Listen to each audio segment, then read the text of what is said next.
In a vast landscape full of adventurers, you are now listening to the world of chaotic amateurs.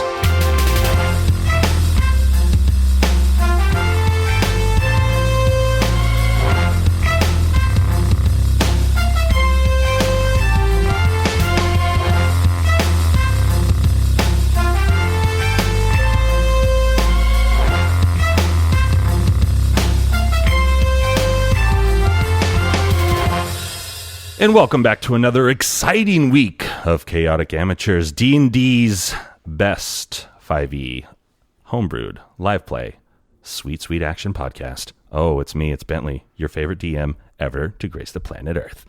And to my right I have... Caleb is Yamhorn Doril. Dash as Peleus Earth. Rhett is Duroc Dragonsbane. Milo is Ren. Oh, and last time, ladies and gents, our boys... They had traversed the island. They had, given Ashwin a smackdown, and they'd, come back to the other side of the beach. The Mirrored Peninsula had flipped them all topsy-turvy like. But the beach looked a little bit different. There's more trees. There's more fun. And now over to the left side of the island, as they looked out, there was a long, trees on either side, sort of like long forest walkway. They walked down it. When they got to the end of it, they realized that they sort of gone up a little bit of a mountain, and in front of them was a very large circular stone platter with these large, what you assume are fingers holding it, as in front of you is something that was about 15 feet wide and 25 feet tall, and that's only from about the nose up, Kilroy style, up to the top of the head, what you guys perceived as probably some sort of dwarvish warrior type figure. Behind that, in one of the largest rock structures that any of you had ever seen, at least as big as Fursberg, was a dragon carved out with its mouth open, looking like it could breathe fire at you at any second. And I will say this, since no one asked or put it together, you guys noticed that the ocean and the rocks were different. If you were to roll a high perception, you would notice that all of those rocks that you navigated coming in was technically the spine sticking out of the tail of the dragon, and they curve around and that sort of stuff. So this is a very large landmass that probably goes underground much more. The last thing that you all heard was a voice from the cave saying, "Welcome, Ren and friends. I'll assume you're here for the items." And then Ren awkwardly was like, "Yeah, please, can we have the items?" And then Yami just stuck out his hand and was like, "Gimme. Money, please." Yeah. Money, please. And that's where we are. So, what would you guys like to do? Ren, why don't you get on the platter? It looks like you're supposed to just jump right on. Or not Ren. Sorry, Duroc. Why me? I don't know. It just seems... Here's the big strong one. Yeah, and there's a dwarf face right in front. Yeah. You need to talk to it. Yeah. Say it in Dwarven. Like, can we have the items? They Ich didn't bin listen to ein me. Berliner. You hear from the cave a voice. I don't speak German. How dare you? Did that man just say he was a sandwich? You guys are starting to feel a little weird in the head. Everyone roll me some Constitution. Uh-oh. Ooh, all day. I'm resistant to poison. 19 total. I didn't say anything about getting poisoned. 14. Okay. How do you... Come on. 11. All day. Okay. What a letdown. You guys are starting to feel a little bit light in the head, a little buckle in the knees, if you will. And all of a sudden you kind of blink your eyes a couple of times, and you all are standing in the exact same spot you just were. However, when you look around, your compatriots are no longer next to you. Oh boy. So you all see the exact same thing? Duroc? Yeah, I start looking around for Ulagon. Ren! Duroc? Peleus! Oh, crap. You cry out to no avail, and you sort of hear from the cave a light chuckling. You all hear these things that I'm describing. Okay. Just so you know from here on out, things that I will be saying, unless I specifically, point to a person or say a character name, it is for everyone to hear. Copy that. And you're all experiencing it in real time. You just can't see each other anymore. Okay. Only Yomhorn would laugh inappropriately like that. Yomhorn!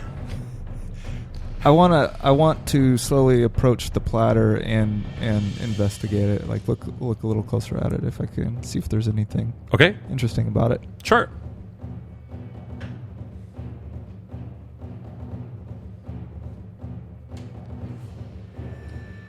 That's an 8.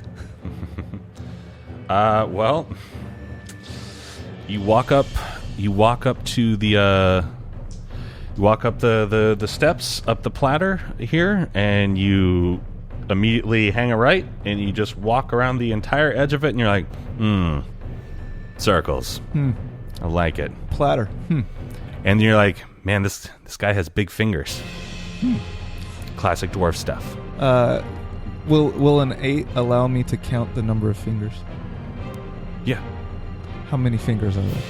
There are 4 fingers, and on the other side, what looks like sort of holding up here and here, which are not drawn because you're not good at drawing, look like sort of 2 thumbs, Okay. like holding like underneath like the back of it, Gotcha. kind of like coming up Like a just chalice barely on the back. Of hands.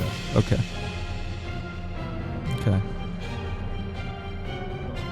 Well, good. Okay. So to Ren, this seems really similar to when he met Ulagan. That's Okay. kind of the first impression he gets. And he doesn't feel like Ulagan would set him astray. Mhm. So I think he would just go to the cave and try to investigate the cave where the laughter came from. Okay. How high up is the platform? First of all, Ren's going right now. Ren, so you walk to the cave. Do you walk over the platform? Do you walk around it? What do you do? It looks like a platter, and I don't really want to get eaten, so I think I'd walk around it. Okay. All right, so you walk around and you go to the opening of the dragon's mouth. Yeah. Okay. That's what I would do. All right. So what do? You're there. You're looking inside. It's dark. What do I see inside? It's dark. It looks like the opening of a cave. Can I walk into it? If you want to. I walk into it. Okay. It's D&D. Do you have dark vision?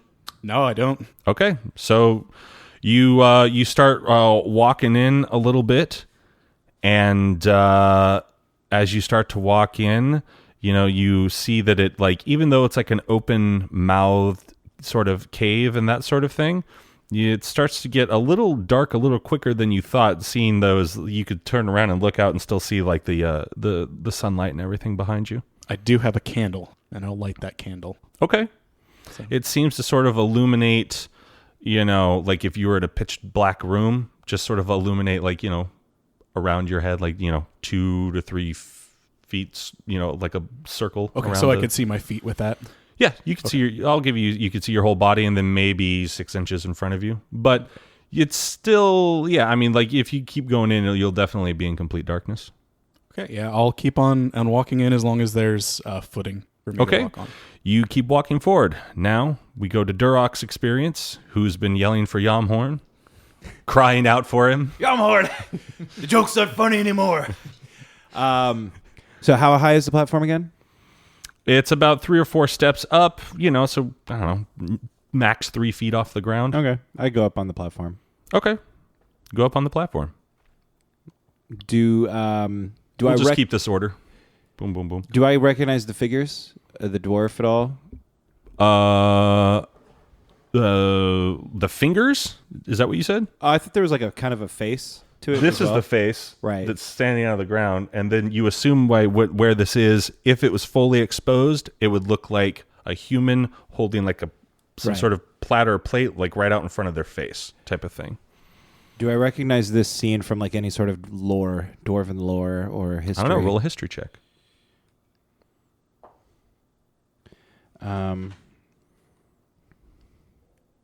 So 21, Okay. and it would be made of stone. Yeah, it would be higher if it was counted my stone cunning. It would be because it's made of stone. All right, so it's like 23. Okay, so you're looking at and what specifically are you looking at? What do you specifically want to investigate here? Mostly like looking at the scene in general. Like I'm seeing the dragon, I'm seeing this dwarf, I'm seeing the platter. I'm wondering, do I recognize the scene from any sort of like historical context? Gotcha. It's not necessarily a scene that you would recognize, but you do recognize what you're pretty sure is the upper part of the face, and you do recognize it as Berendrad, who would be considered the father of all dwarves. He is considered to be sort of a dwarven god, the person who birthed the dwarven race. Got it. Yep. So then if it's still my turn, I guess I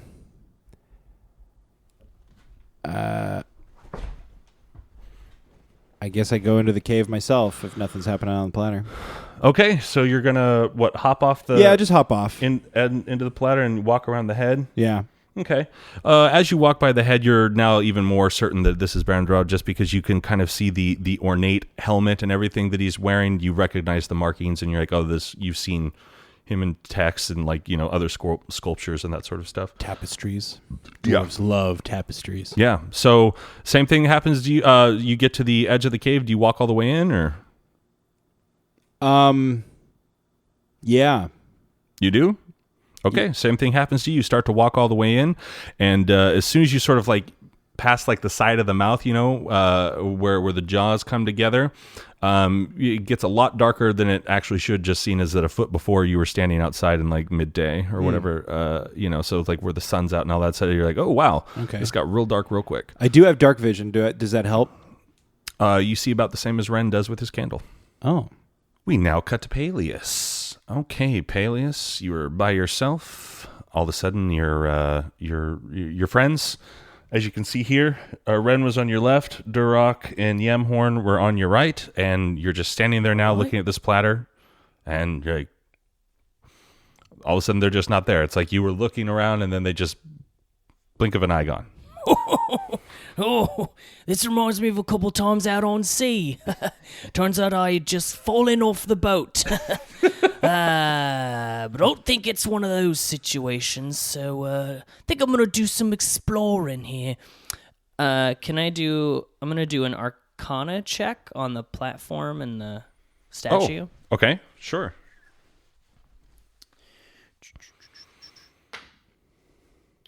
So 16.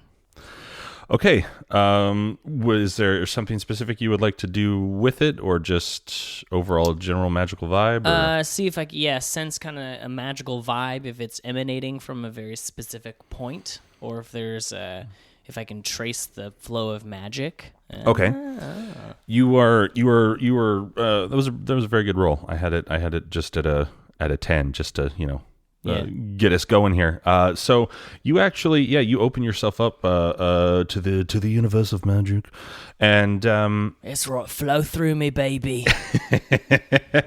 and you realize, this whole area that you're in, you're kind of overpowered by the magic, and as you and as you kind of focus a little bit, you realize that each sort of area has its own little the platform has a certain tinge of magic to it, and then there's a very strong sort of pulse, if you just start to feel a headache coming on on the front of your head or something like that. Oh yeah. You feel that coming from the cave's mouth, up that couple hundred feet up in front of you up there, and but then there's a third layer of you kind of get the idea that obviously that this whole island that you've been on in this area that you're in has a magical sort of sphere around it. So you're kind of feeling it in layers. All right. Then I am going to just follow that magical pulse into the cave. But first, before I go in, I'm going to cast the cantrip light on the end of my staff and make it like a lantern. Like a Gandalf? Very much so. You put that rock in there and it lights up? very Okay. much so. Yeah. Gotcha. That's the the saddest step ever. That's how it starts. I have sad magic. That's all I cast is sad magic. All right, so yeah, as you're you want to like go just sort of walk around the edge of the platform there. Yeah. Okay. Yeah. So you're walking around the edge of the platform, and you walk by the giant dwarven head, his big old nose, sort of like half sticking out of the ground, and you start to approach. And as you're approaching the cave mouth and everything, you're realizing how big this structure is. Like, you're just looking up, and you're like, this mouth is just gargantuan. It's like one of the biggest things that you've ever seen. You look so small, like. You can tell that the teeth that are sort of like carved out up at the top are probably bigger than you, and wow. And you're a half elf, right? So like you're probably like 6'2" or something like that. Yeah, I don't know. I forgot what my official stats are, but I believe I'm like 7'3". Oh, really? No, I was thinking, I'm lying. No, I'm probably like 6'2". You're Manute Bull. Yeah, I'm Manute Bull. Dikembe Mutombo. Yeah, Dikembe Mutombo. Okay, so yeah, I mean, you're not the tallest dude in the world, but obviously you're not super short, and like it just sort of like you're like, wow. And about 10 or 15, like the top of the mouth is sort of like comes out, and then like basically where the jaws meet, like where the sides of your lips would meet, top and bottom there, that's kind of like where you where the other players had gone into the darkness. So you approach that darkness. I do. Okay, so you've got your staff out in front of you. Yeah, I'm shining the way. Okay, and you walk in, and the second that you walk in, while you can still see the light behind you, it's almost like this invisible sort of barrier has now just made it like where you're in. It's really weird because it's like when you're facing forward, it's just like all of a sudden you shut the door like on a closet or something like that. And you've got like the same sort of 1 foot-ish radius, sort of surrounding you, even though like your staff is being held out in front of you. It's really kind of only like illuminating like a foot in front of you. It's and then it's weird because like the light behind you isn't like casting forward or anything like that. Oh, okay. And now we cut to Yami. I want to look back the direction that we came, see if I can see any sign of my friends or like us arriving there, or if that's been erased.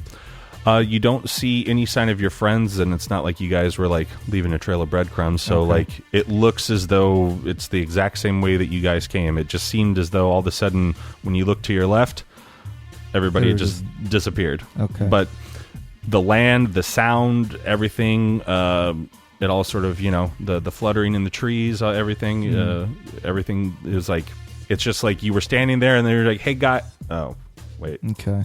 And they were just gone. And now you're just, I'm saying that Yamhorn is just, he's making a second lap around. Yeah. He's just like, this is a really round platform. Yeah. Real quick before I go any further, can I do an Arcana just to see if I recognize that feeling? Like maybe there's some sort of spell or curse or something? Got the feeling. Yeah, sure. That would be a 4. You immediately after taking your second lap, you get back to the stairs. And very purposely, you walk out into the center of it, and you look around, and you kind of like waft the air into your nose with your hands, and you're like, lick my finger, hold it out. Magic. All right. You feel that there is magic in the air. I start humming a tune. I'm starting to sense that I'm going to have to go into the dragon's mouth, but I want to take a close look at the dwarven face. Okay. See if there's anything that looks like carvings, a message, or anything that I should manipulate with my hands. Okay. So I guess investigate the face. Okay. 7. Then you basically get them all out now. You basically see this. You see like the nose, the eyes, and then like this sort of ornate thing on the helmet, and you see the grass up around it. There's a little daisy right there in the middle of the nose. Okay. That's what you see. I smell the daisy. It smells great. Okay. Then I enter the dragon's mouth. You walk around and you do cautiously. Yeah. cautiously.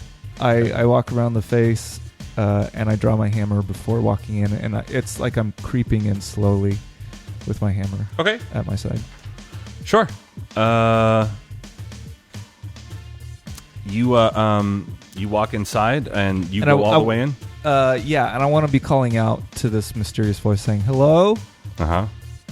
and that's pretty much it. Okay. Then the exact same thing happens to you. You get to a certain point and it gets a little bit darker, and your dark vision sort of allows you to see, about a foot in front of you, and that's about it. Okay. With Ren's, it's a little harder. He gets less just because he is holding a candle, and so that's sort of reflecting off of his eyes. Gotcha. And it is a candle, but I'll give you guys about a foot in front of you. Or a foot in any direction, basically. You turn. We now go back to Ren, who's in the cave. He's got his candle lit. This little light of his, he's going to shine for Ulagan. So I'm just kind of like edging forward as I go to make sure I don't fall off a cliff, and I'll call out, "Ulagan, it's your buddy Ren. I think I'm supposed to meet you here." You hear the sort of faint chuckling. Even though you're closer, it still seems about the same sort of volume, like it's almost been turned down because you've gotten closer. And you just sort of hear, "Ulagan isn't here, Ren." Who are you then? Who am I? I'm the caretaker of this island. I'm who you've been sent to see. Do you have the items? Yeah, I do. Oh, can I have them? We kind of need them. We now cut to Duroc. So, yeah, Duroc is just marching forward. I know he's only got about a foot, but he hates looking like he's, scared. Weak. Right. So he, assumed his most authoritative stance, like he's back in the drill yards, Okay. whipping young whelps into shape, and he's just marching in there, Yeah. and he's like, "Yumhorn, enough with the games." Okay.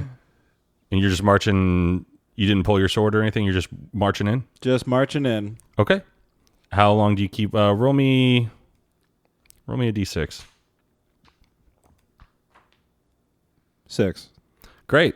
So you march right in, and what seems kind of weird because of the way, and because you as characters don't know this yet, I only told you at the beginning as meta information about the dragon's tail. What you aren't realizing is that it's a downward slope, and you walk about 60 feet, Nice. and then you bump into something, Oh. Nice.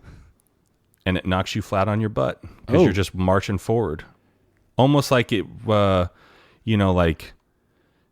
someone to just like lightly flick you or something like that. Like when you do that to your little brother, you're just like lightly flicking their forehead. It's just like you felt like a very large object just kind of go like boop, and you fell back on your butt. And I feel like I'm just like, "Hey!" I like look around really quick, make sure And nobody you hear saw the it. high, the very female, what you assume is female based off of the voice timbre and everything, just chuckling. And we now cut to Peleus. Peleus, you have just entered into the darkness with your staff in front of you. What are you feeling right now? What are you thinking, knowing that you can only kind of see? Because I imagine you've used this and, it's probably lit the way for you several times, but now you only sort of have like this 1 foot aura of light. Yes, I don't like that I can't see too far in front of me. I don't trust the darkness. I like the light. In fact, every time I'm out in the ship and it gets dark out, I go into my cabin and I cry. But that information doesn't leave here. All right. Don't worry, so- this podcast goes to no one. All right, that's good. So Peleus is gonna walk forward, and he's gonna shout out, "Hello, anyone in here? I'm a wizard."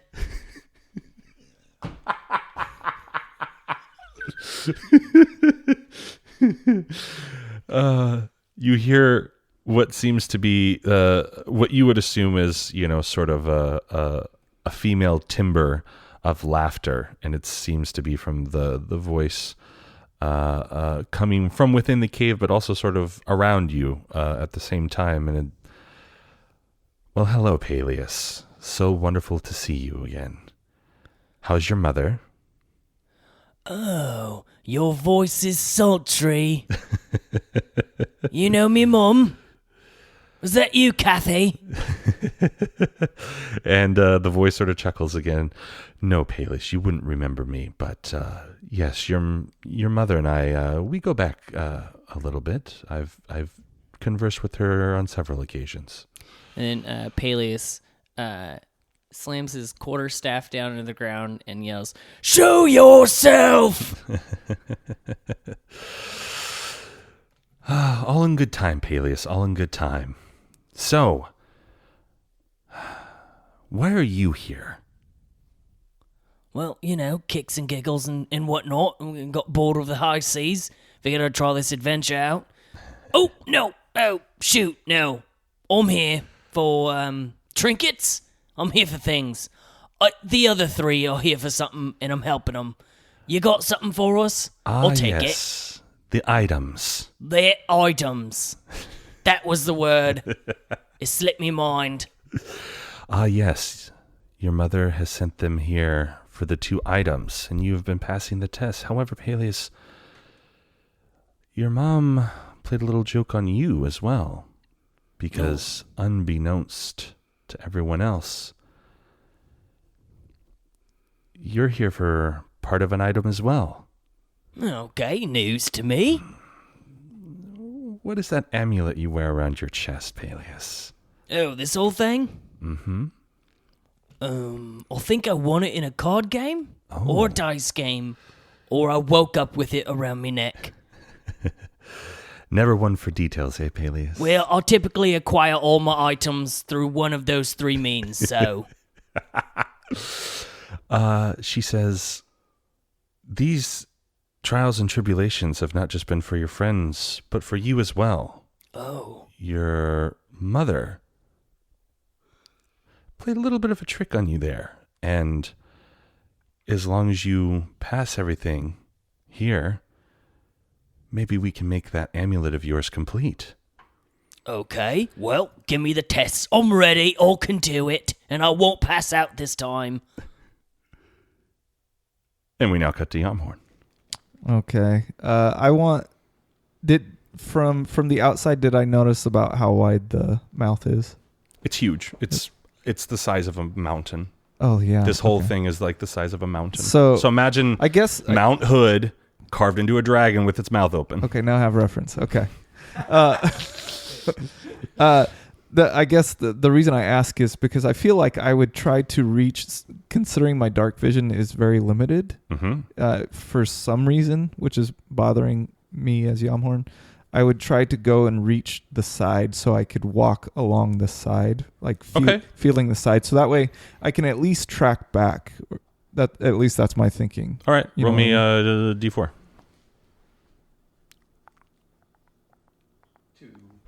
Great. 2. So you walk what you perceive as sort of 20 feet. Are you going forward and like diagonally to the right? I would shuffle laterally first to find the wall and then start moving so forward. So you get down in your football stance, you drop down and then shuffle sideways, and because you're always ready for action, Elmhorn. Yep.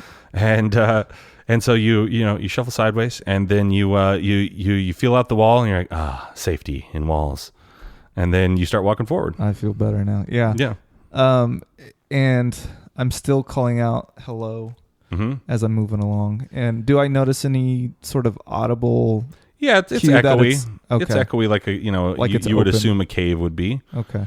And that sort of thing. And finally, after a couple hellos, you hear back to you, "Hello, Yamhorn," in the voice that you recognized from earlier. And do I recognize any sort of accent or anything? Like what language is it? It's common? Just you just hear the voice. It's just talking to you. Okay. It's just talking to you. You understand it fine. So if it's speaking Elvish, it's speaking Elvish. If it's speaking Common, it's speaking Common. You just comprehend the language. Okay. And you understand what it's saying. For our listeners, obviously it would be in English, but or Common rather. But you assume it's Common, or maybe it's Elvish. But it does sort of have like this person, which you assume is female, just by the timbre of the voice and the sort of, you don't know many males, even elven males, that have this calm of a thing, but it definitely sounds more like female elfish. Kind of reminds you of Nestlerin's mom, just very calm, very collect, but friendlier in a way. Gotcha. I want to ask this person, what happened to my friends? Did you see them come in here? Oh, they've all entered the cave. Oh, good. Where are they? Oh, well, Ren is a little bit farther back. Duroc is a little bit farther down, but you won't find them. Why not? This is part of your test, Yamhorn. You must seek this on your own. And we cut to Ren. Uh-oh. And I believe the last thing that was said was Ulagan isn't here? I asked for the items. Oh, that's right. You said money, please. and who are you? Who am I? Well, I'm the keeper of the items, of course. And the keeper of the items is... Well, I believe... Well, roll me a history check. Okay.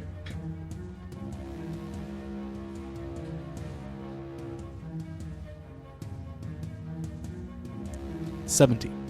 Then you hear a little druid voice in your head going... I'm trying to remember what he said. How'd he sound? Oh, he sort of sounded like Russell Brand, that's right. If you go down to the opposite end, in Indrail, we'll give you your 2 items and she'll send you on your way.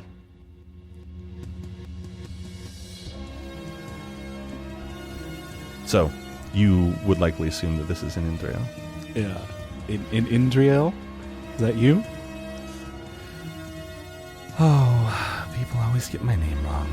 I have a little bit of a speech impediment. So. That's okay, you're older. I understand. I'm old as well.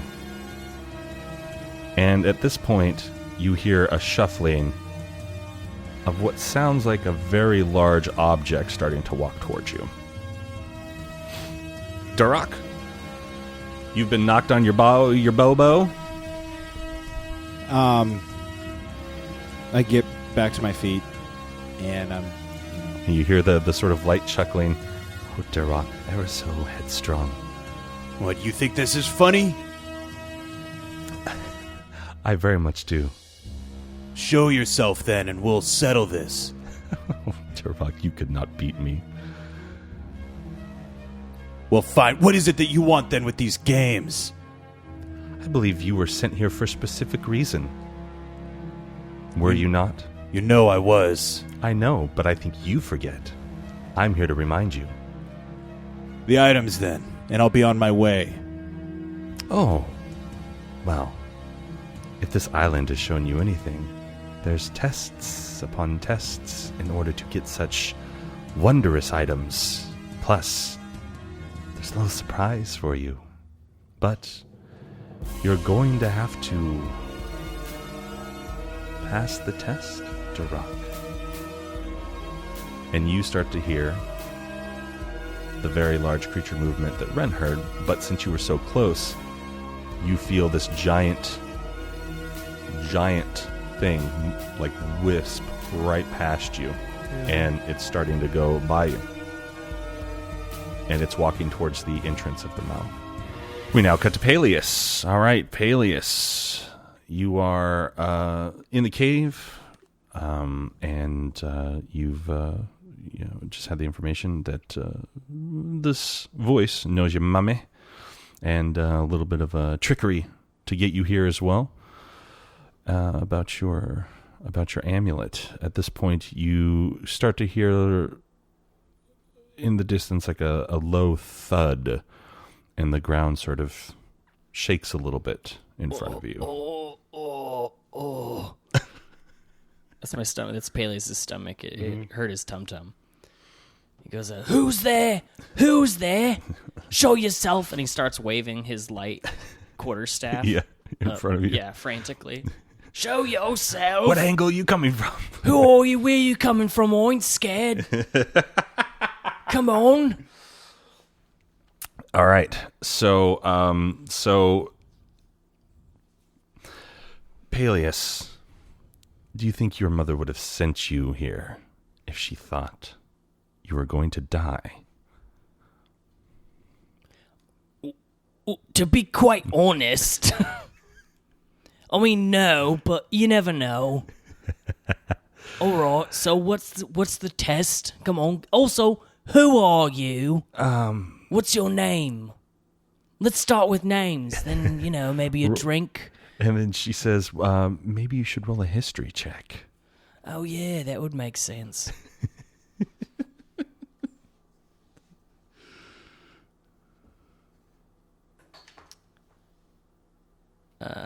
23.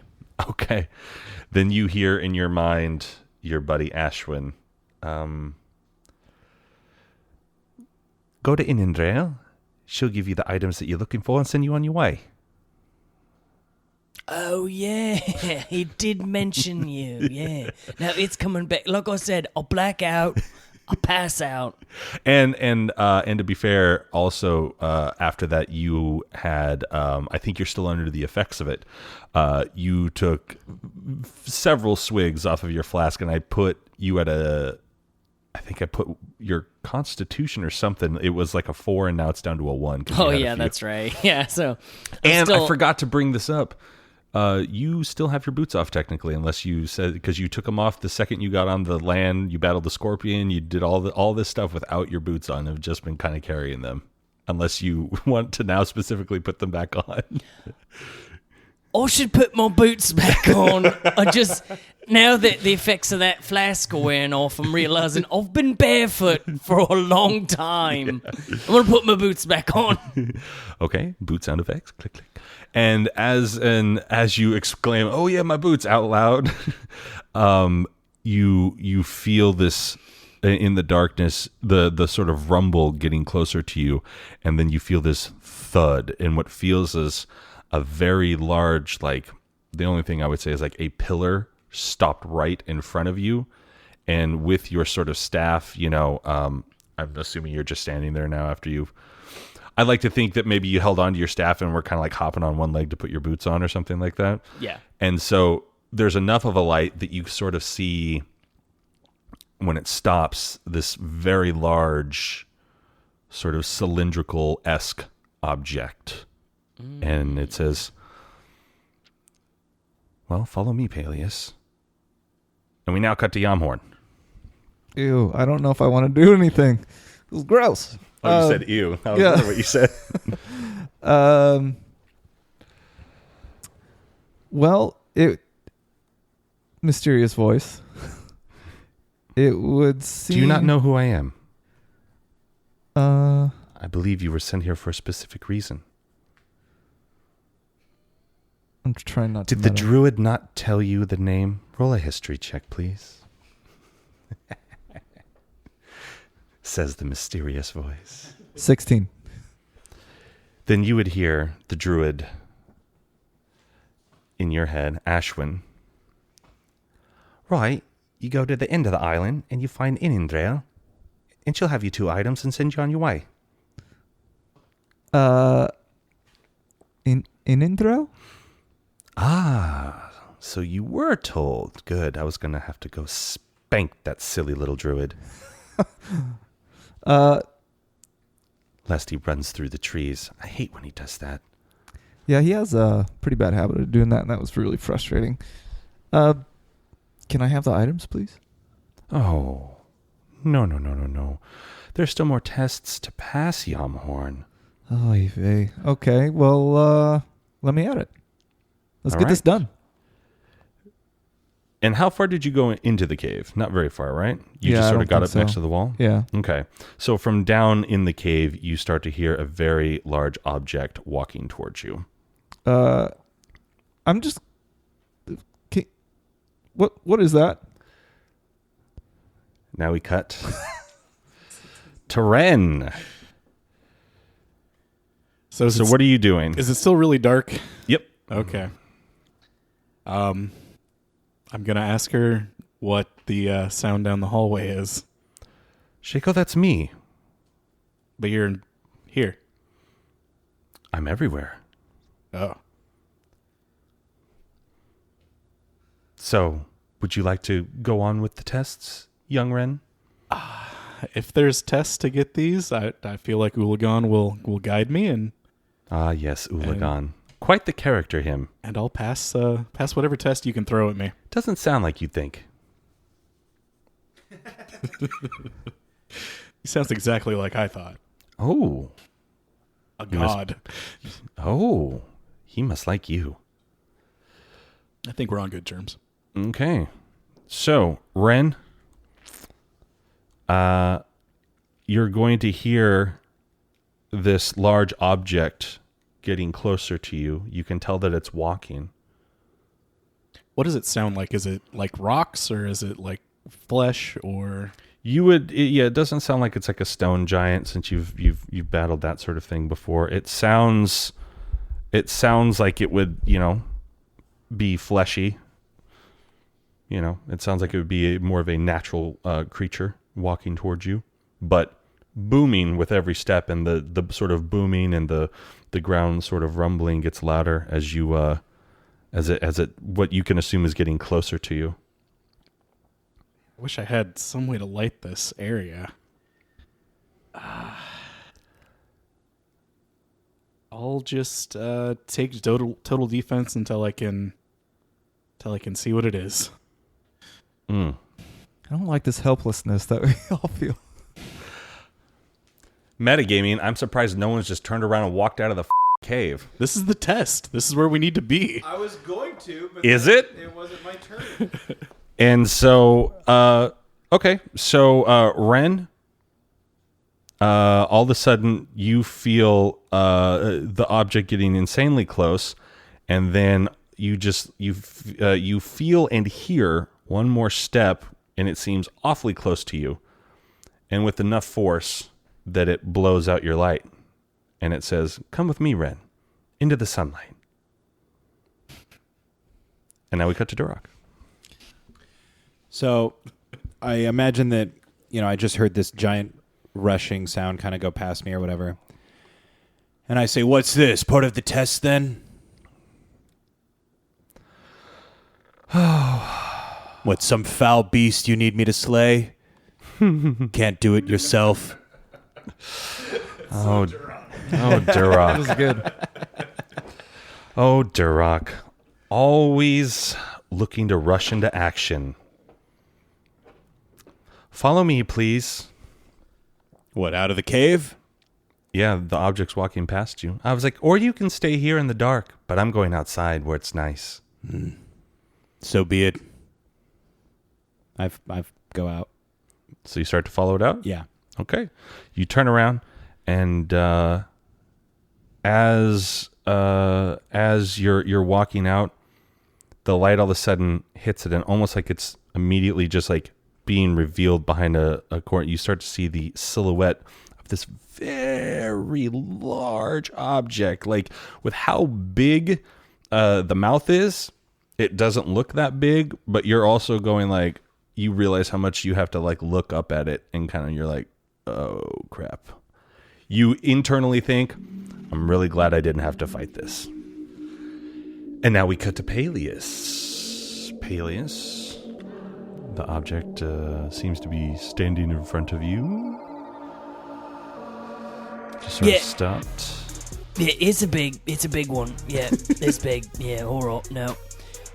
Well, did you say go with you or follow you? Because I will do that. Not fight you.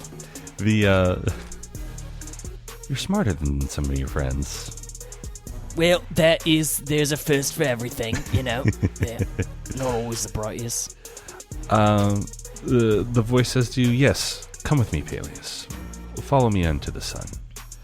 And it starts to move past you, and it takes a couple of steps, and you just sort of stand there because you're trying to gauge like how big is this thing based off of like the foot movement and between the steps, and now you sort of are picking up that this is likely a four-legged creature. There's definitely some space, and you're like, oh, this thing is huge, and you feel it just in the dark, sort of like moving past you. And as you turn around, you see it getting toward the edge of the cave's mouth where the magical sort of shadow stuff like is overtaking you, and it pops its head out through the little barrier part, and it's backlit, and you see gargantuan silhouette, something with a very long neck and a very large head. Oh, so it's like four-legged stone giraffe. Am I close? You said long neck, that's all I thought of as giraffes. And with that, we cut to Yamhorn. And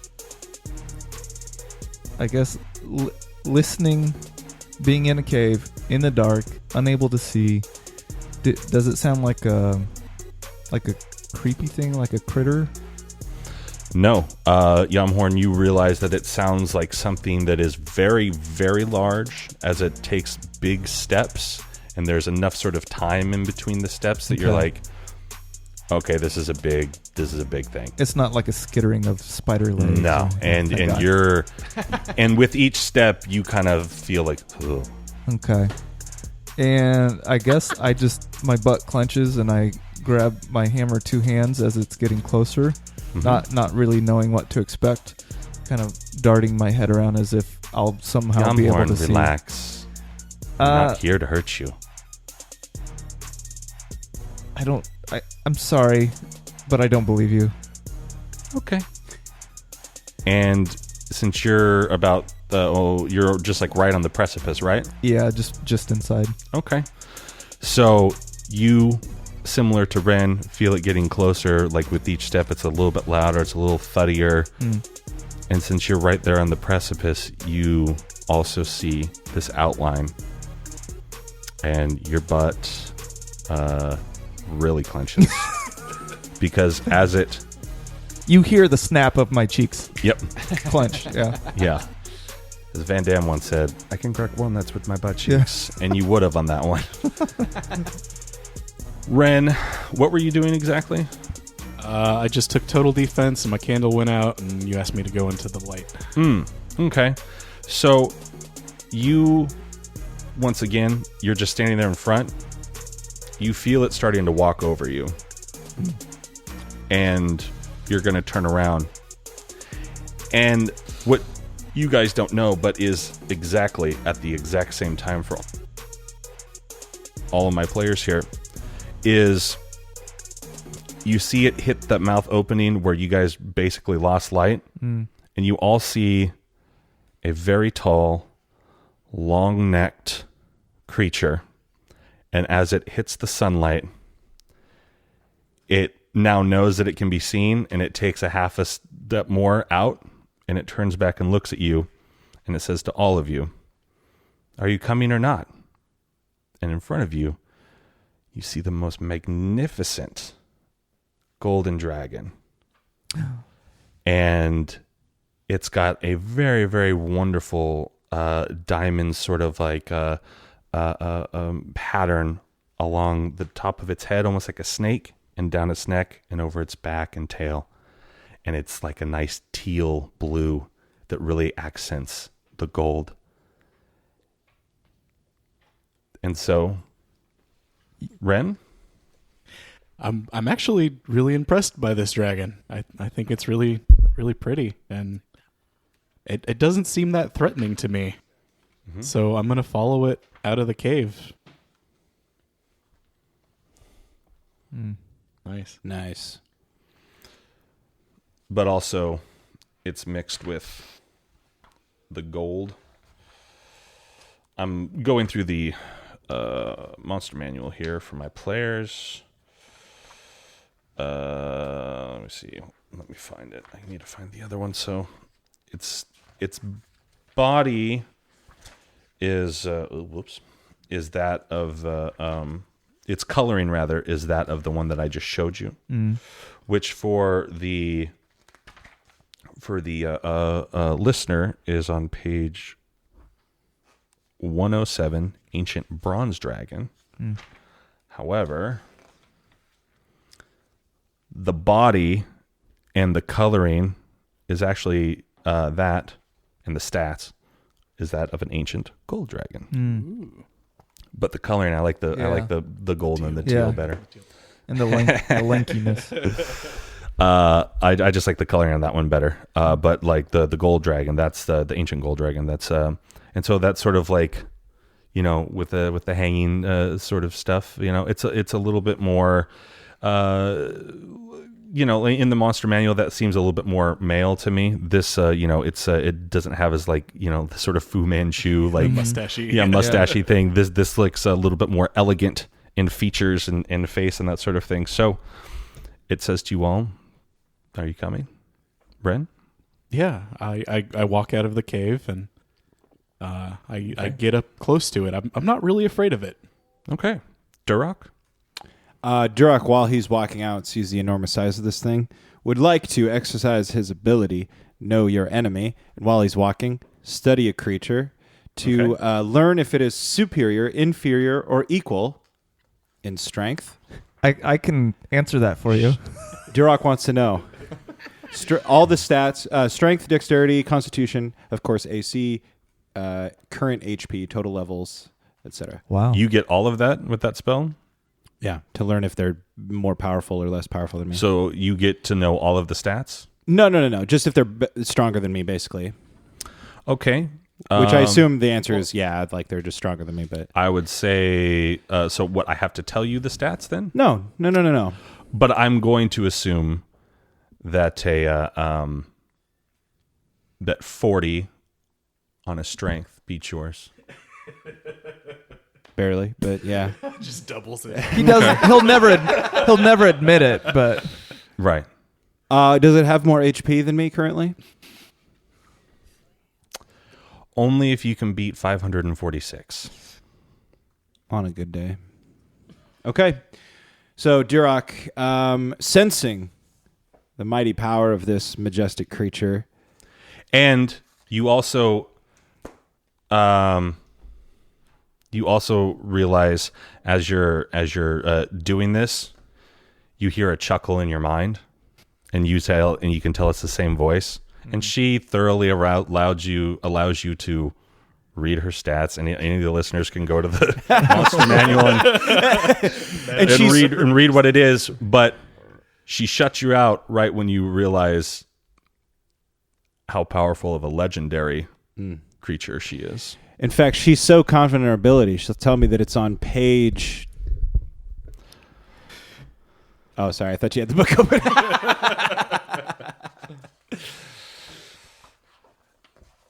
What was it? 113. Page 113, you can read my stats, she says. Ha ha ha. And then I march out into the light. Of course, one hand, swords in my scabbard, shields on my back. One hand in your bag, looking through your monster manual.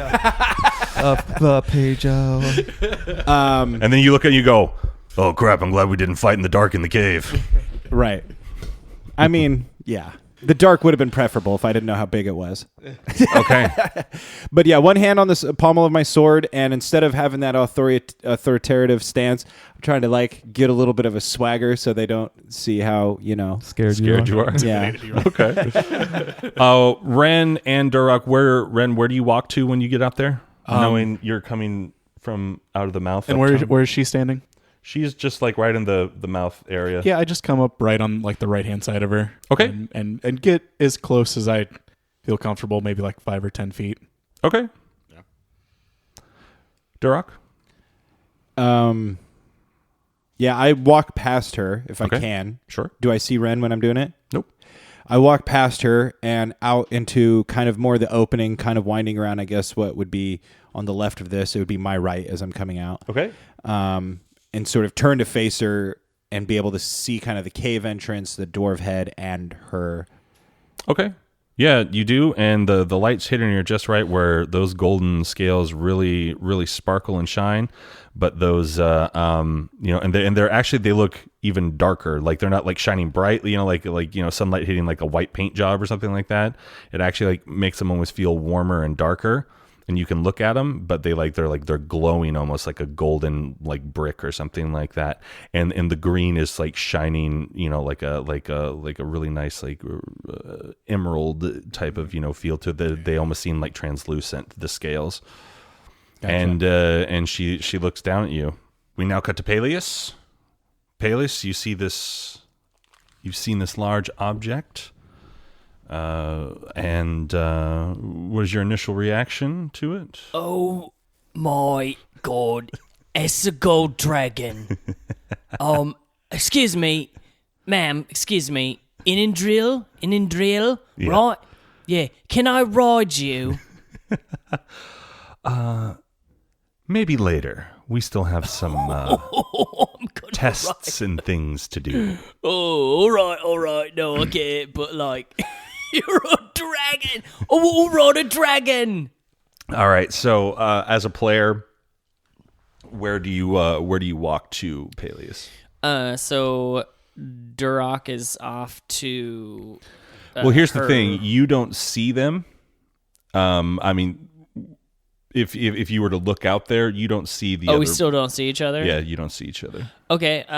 Well, I'm just. So you just see her. Think of it as like she's mentally controlling 4 different stories in the same area, just like on different planes. So, well, since Peleus thinks this is like totally bitchin', he's gonna walk out in front of her, just kind of like looking up, being like, okay.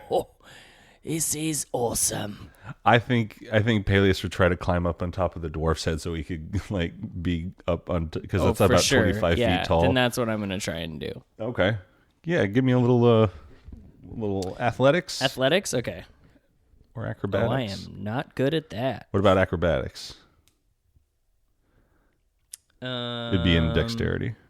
Yeah, I am not athletic whatsoever. Oh, okay. We'll just chance it. All right. I'm going to try and climb up the smooth side.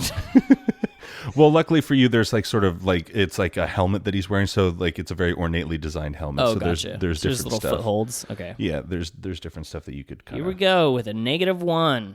You can do it. 18, so 17. Nice. So you actually your like childlike excitement overtakes you, like, oh, dragon, and you just like run and kind of just like. You really see this sort of like elven grace to you, and you pop up, and now you're about 25 feet tall up, and you're still looking up at her because she's a couple Huge. 100 feet tall. She's a big girl. Yeah, and then she kind of like takes her long neck and head down and like brings it to eye level with you, and is looking right at you, and you realize it's like this thing's like the size of a small tank. It's just like the head alone. You're like. No boy. Holy crap. You are a big girl. You're a big girl. Normally I don't say that, but look, you're a dragon, you've got to get that a lot.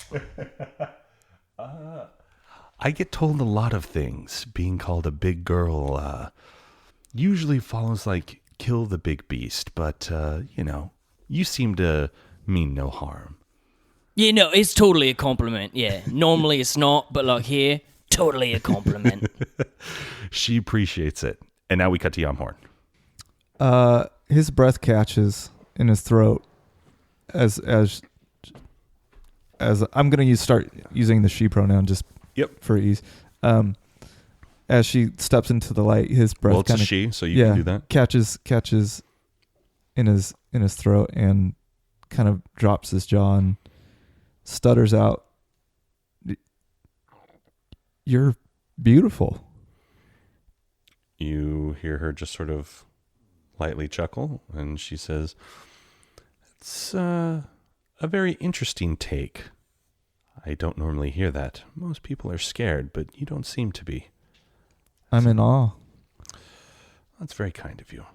And you see the same sort of sort of, you all do see the same glow that I described to Duroc, kind of like that, on her scales and that sort of thing.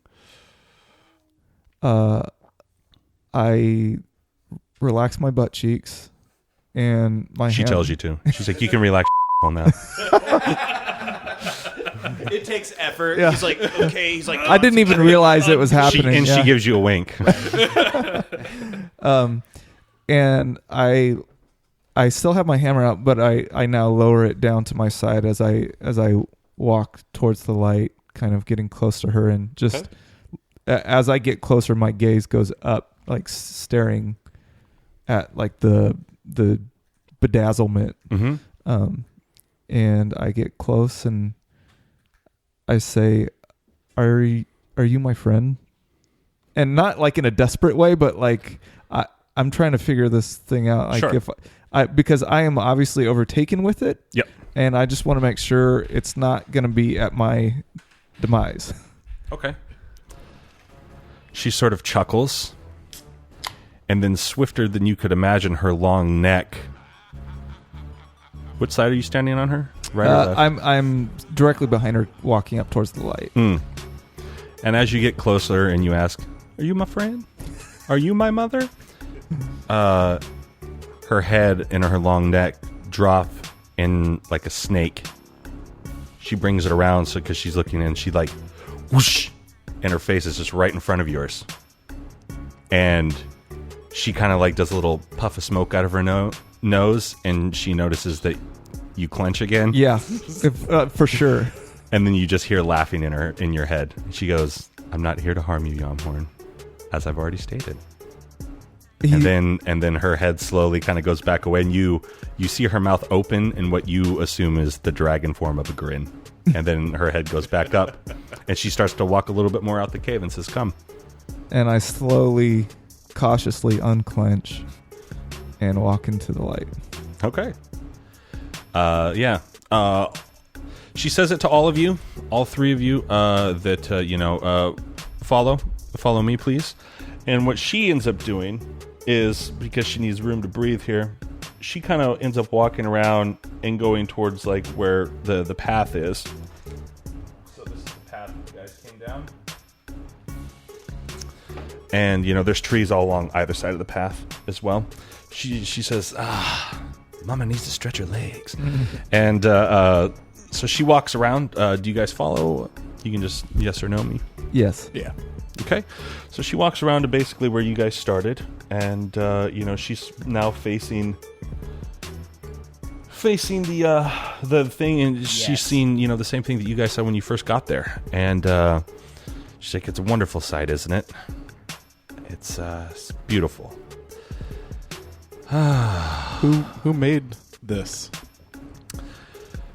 It was made for us so long ago. I've forgotten the name. It's when you've been alive as long as I have, you tend to forget stuff. But it was beautifully done.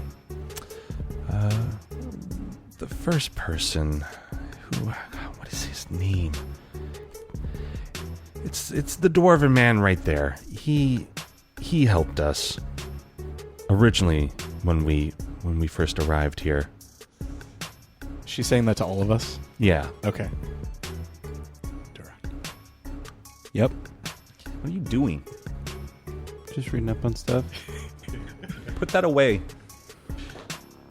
Cheater. Sorry. Dude, She was trying to remember the name of the dwarven sculpture. Oh, yeah. Baron well- Throd. Barandrad. I think No. it's Benadryl. That's fine, but you have to interact with her if you want that to happen. It's Barandrad, my lady. Yes. All's close. Barandrad. Barandrad, Yes. you say? The original dwarf of the planet. He gave birth to everybody that would eventually, end up becoming your pal Duroc, who actually took that news a lot better than I thought. I thought I'm glad that he knew. Not a lot of people know of Barendrad. But then again... So Duroc goes all the way back to the original dwarf? Well, I mean, in as much as if it were a halfling sculpture, you would go back to that. Oh, we so all like start Adam some. and Eve kind of thing. I'm unsure of the reference, but well. I will take it as a colloquialism that I don't understand. It's from the great book of Urlagan. You halflings are an interesting group. Do you know Ulagan? Oh, I'm familiar. Talked to him once or twice. As I said, voice is a little jarring. But if you're a fan, hey, I'm not here to knock you what you believe. We now cut to Peleus. So, Peleus, you were on top of the head, and you decided to follow with the rest of the group, unbeknownst to you. You guys are kind of like all on separate little planes and that sort of thing. Right. So, where do you want to come up to? I think I'm going to walk right up to the platform there. Right up Okay. to the stairs, yeah. I'm going to go up there. Where is Inindriel? She has, for you, you watch her, you watch her walk along the path in between the trees and the fingers holding the platter. And then she kind of like where you guys came up that long, narrow path.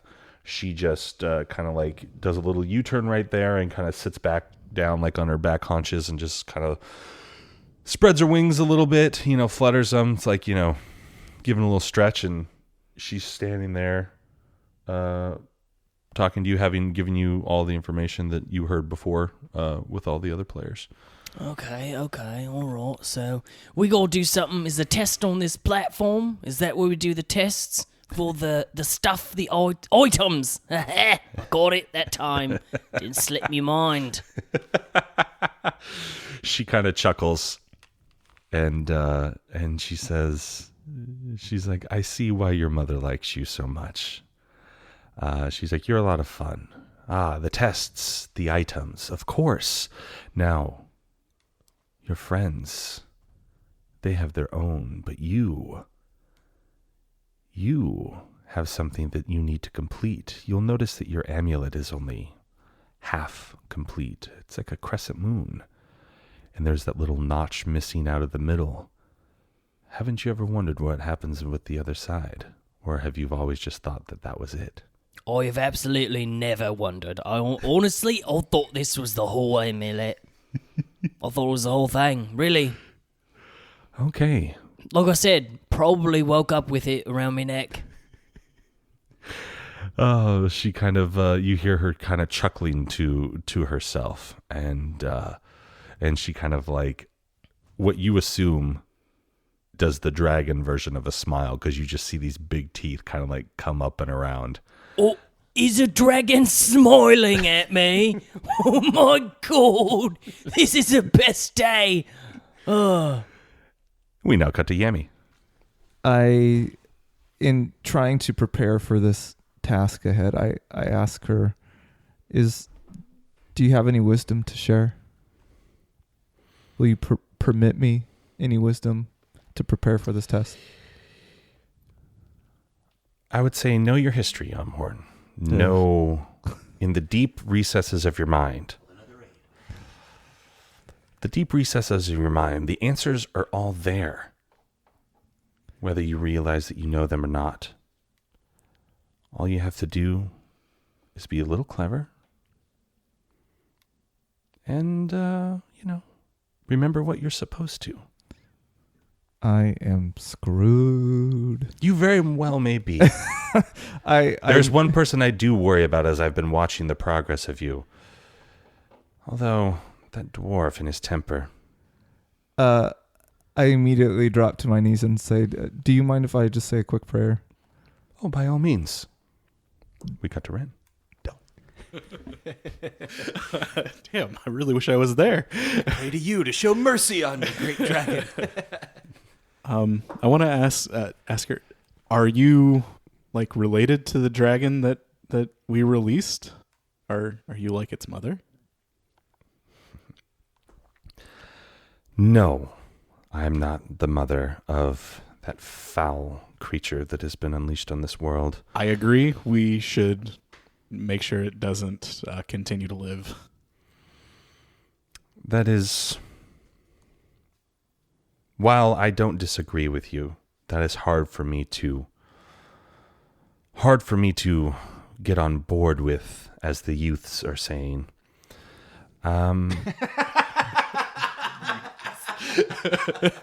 To a 78-year-old halfling. Because for us, it would be like you having to kill another halfling. Someone that you've known for, well, millennia. It's very hard, but his mind has been twisted, and has been, over the years. Multiple times. We got to Duroc.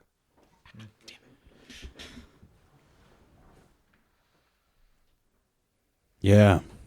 Barandrad, huh? What is that? Barandrad.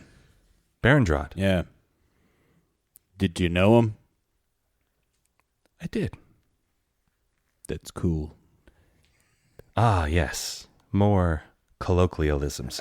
In her head, she's seen all of the conversations between all four of you guys, Right. simultaneously. So Duroc So she's hears making that, a joke. She's like, oh, yes. I'm like, Well, no, you guys don't necessarily hear unless I say it's for everyone. But so she just made a joke to herself. She did a callback on the colloquialism, and she kind of chuckles, and you're like, all right. right. I'm just like, yeah, okay. Yes, Barandrad, he was wonderful. He got here just a little bit after we did. What, like on a spaceship or something? Oh, no. No. A spaceship? Yeah. What is that word? Well, it's like a ship that you would ride in the ocean, but it sails in the ocean of stars instead. It's very poetic. You're very well read for a dwarf. That's interesting. Well, I had thanks. not heard that term before, and I've been around the block a few times. Millennias, in fact. No, to this world. When we were brought here to this world. On a spaceship. No, as I've already stated. Oh, like magic? You would call it magic, yes. Got it. That kind of showed up around the same time as all of us, as you would call them, legendary beings sort of arrived. There's more? Oh, there used to be a lot more, but you folks, once you kind of got your footing underneath you here, not just dwarves, but the other races that are here, once you all sort of became your own unique individual things, found it interesting to conquest after legendary people who were really here to help your world. I and my brother and the two other dragons that were brought here originally, well, we were all sent to the word to help you. I'll tell that to all the dwarves that Zarvog killed as he invaded our town. Ah, yes, Zarvog. He once was my favorite cousin. However, his mind was twisted and warped. By what? Otherworldly things. Games that have been played across planets, and galaxies, and far lesser beings than yourself, just for the amusement of the gods. Ooh, we now cut to Peleus. All right. So, Peleus, the tests ahead of you. Yeah. Yes, there's going to be a couple of tests. All right. However, and then a final third one that I hope you're ready for, but we'll be very interested to see if you can pass these. Let's hope the sun hasn't addled your brain too much. Oh, well, no, it probably has, yeah, no. My brain is quite addled, but I'm great at tests. I always pass them, and if all else fails, I just cheat. So, Well, pirate. Oops-a-daisy. Uh-oh, pirate. Oh, she's like, well, Mr. Pirate, prepare your brain. Oh, it is. And we cut to Yamhorn. So when you cut back to Yamhorn, he's mid prayer, and if you're listening in, you could hear him mention, "Sweet Ren, if you can hear me, grant me guidance or a blessing or something." I wish I was there. I don't know if you can hear me. She chuckles, and out of nowhere, Ren, all of a sudden you start looking around because you hear Yamhorn's voice that says, "Sweet Ren, please grant me guidance, because I'm about to roll." Can I grant him guidance? Without thinking, you put out your hand or whatever. Like you just put up your hand like you were about to touch his hip, just as like because you've done it so much, you're just like, oh, and you just put up your hand like that's where Yamhorn's hip would be. All of a sudden, Yamhorn, you feel a little touch on your hip, and you look around. No one's there, but you definitely felt it for a I look second. around. Like Interstellar taught us, the power of love transcends the dimensions. Black holes. Yeah. Okay, So that's a D4 for you. so Did it? Ren Do heard I your feel call. blessed or whatever? yep, you feel the same Oh. things that you normally feel. Oh, praise be Ren. I've been praying This- to the wrong gods. This. No, honestly, this is really going to change things. I think this is really weird. It's gonna get real. Okay. Yeah, because you started off this season being like, nah, don't believe it. Yeah. The spiritual stuff. And then Yeah. it kind of first started to come back a little bit, like in the caves, and Yeah, now this is okay, really cool. So weird. what do you do? I say, after feeling that really bizarre touch on my hip, I snap my eyes open and look around to see if I see any Ren. And when I realize that he's not there, Mm-hmm. I look up at the dragon and I say, I think I'm ready. For what? The test. The task I'm supposed to do to get these items to help save the world. And that's where we leave it for this week. Oh my god. So, hey man, we're over an hour at this point. So, ladies and gentlemen, thank you so much for taking the time to listen to Chaotic Amateurs, and tune in next week to find out more. Make sure you're liking what the old wizard guy's about to say it. I've been your host and DM for season 2, Bentley Michaels. To my right, we have Caleb is Yamhorn Darrell. Dash as Peleus Earth. Rhett is Duroc Dragonsbane. Milo is Ren. Grab your swords and keep on adventuring. Follow us across all platforms with Chaotic Amateurs. Please subscribe, rate, and review our show on your podcast app of choice to help us climb the charts and find new adventurers. Or become a patron on Patreon to help our heroes continue their quest. Thank you for listening to Chaotic Amateurs.